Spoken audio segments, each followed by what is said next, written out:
Recently, we've heard a lot of farmers ask why their chickens are huddling together. This is usually because their chicks are too cold or their grown birds have a fever.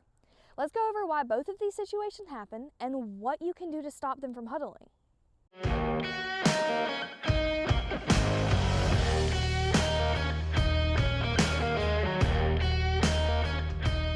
Hi, I'm Melissa with Southland Organics. At Southland, we make products that improve what you grow at the molecular level. Go to southlandorganics.com to see our variety of poultry products, from vitamins and probiotics to our motherlode apple cider vinegar. Go check it out. When we hear farmers ask about why their chickens are huddling, our first question to them is, how old are they? If chicks are huddling, it's because they're too cold. If adult chickens are huddling, it's likely because they have a fever.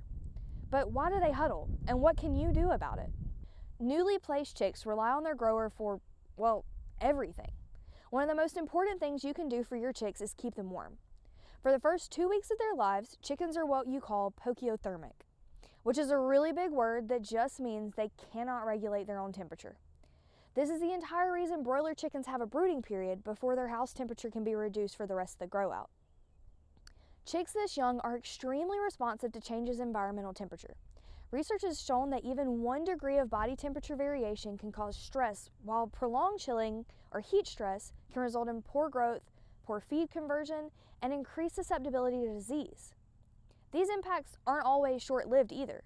In more extreme cases, you might see the effects through the entire grow out, resulting in inconsistent sizing and higher production costs per pound of bird. So how can you tell your chicks are cold? What can you do to prevent this from happening? This is where the huddling comes in. Huddling is the #1 sign that your chicks are too cool. When the temperature drops, chicks will cluster together to share and conserve as much body heat as possible. If you walk into a brooding house, you want to see chicks evenly distributed across the floor. Finding them huddled in groups near the heat sources in a house is a definite sign that your house is too cold. That seems like a pretty easy fix. The chicks are too cool, so let's turn up the heat. But it's not always that simple. Unfortunately, sometimes the damage is already done.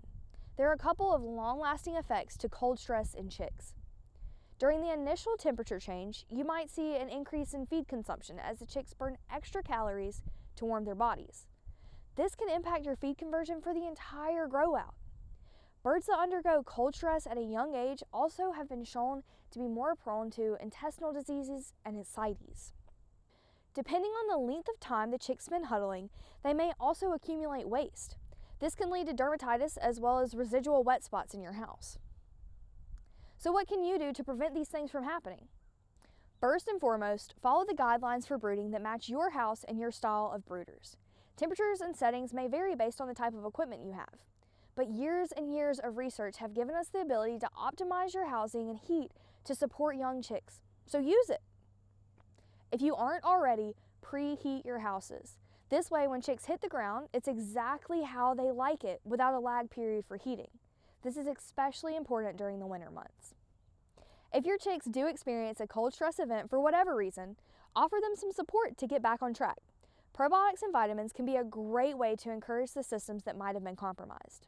Adult birds are a little different. Since they're more temperature tolerant than chicks, they huddle for different reasons, most commonly fevers. Fevers are a natural response to inflammation caused by bacteria, viruses, or fungus. Once the body detects an intruder, the body temperature rises to start healing. While fever can be a great way to drive out whatever is causing it, we all know it can come with some secondary problems too. Chills, dehydration, lethargy, all of which can be detrimental to a growing bird. This is why it's important to find these birds as soon as possible. Most often, huddling and fever are followed by mortality, so the sooner you can find the problem, the better. When birds are experiencing a fever, they can use as much immune and hydration support as you can give them. This is why it's important to incorporate vitamins and electrolytes as soon as possible. If I've said it once, I'll say it 100 more times. The best thing you can do is lay eyes on your birds and find the problem early.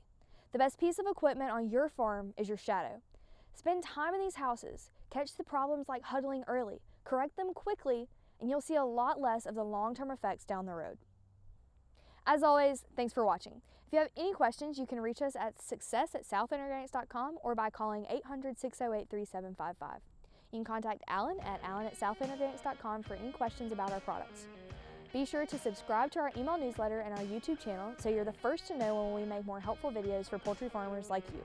See you next time.